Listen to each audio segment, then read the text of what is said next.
Let's go to the college game day game of the week. Don't love that it's at a neutral site. They do this every week one to me. I think they're just married to Charlotte, to be honest. They did this a couple years ago as well, staying in Charlotte. You have North Carolina versus South Carolina. UNC is a 2.5-point favorite, has an over-under of 64.5 points.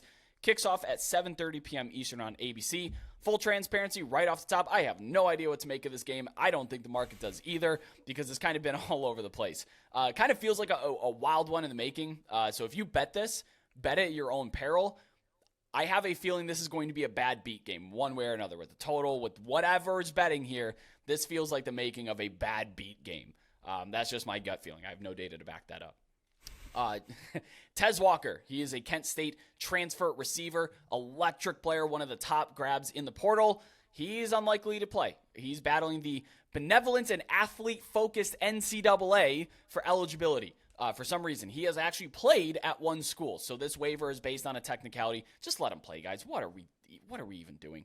UNC also added Nate McCollum from Georgia Tech at receiver, but I don't really know who this top target's going to be without Walker. Hopefully he's able to play for his sake, for the team's sake, but again, I'm not counting on it.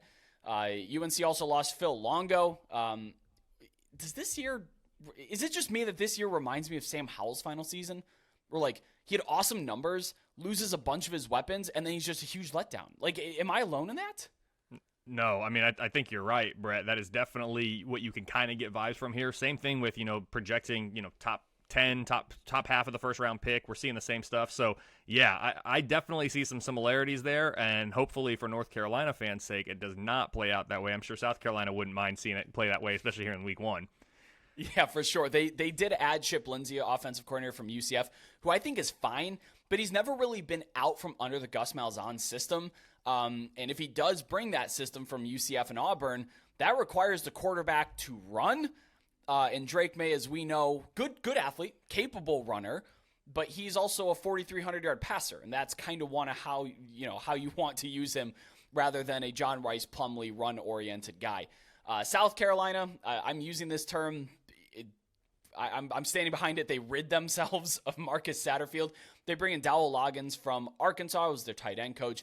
Do note, Antoine Wells, he should play, but he's dealt with injuries this summer, and that's the same story for tight end Trey Knox and superstar in the making, extremely exciting freshman Nicholas Harbor.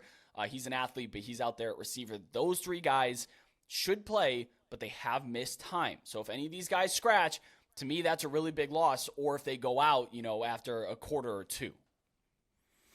Yeah, we've already talked about my number one game in the early window, the afternoon window. This is my number one game of the primetime window. It's my number 3 game of week one overall. I have North Carolina -3. It's a 58% win expectancy, but I'm like you, Rhett. I really don't know what to make of this game. Either team could win this one. I wouldn't be surprised.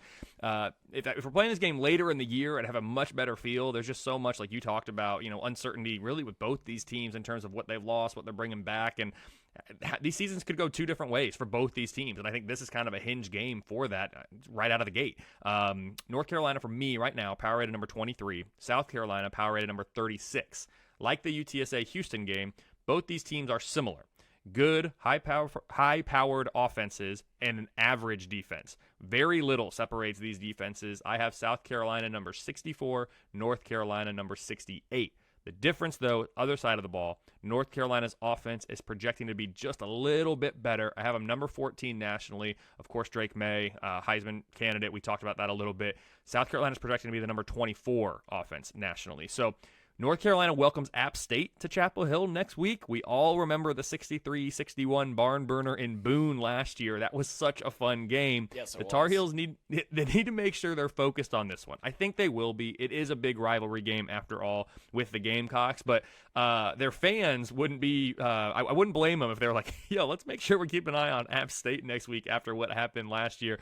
I'm looking forward to that one, but this one's an even bigger one. It's a big rivalry game. It's at a neutral site here in Charlotte. So bottom line, I have North Carolina -3 in this game.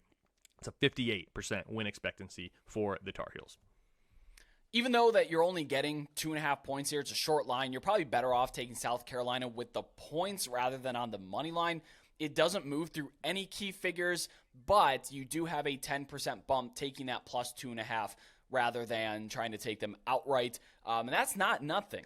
I do see fair value, though, with the South Carolina money line at plus 118. That is exactly what my fair value says they should be. You can find that at Caesars at the time of recording if you are so inclined to be chasing some plus odds.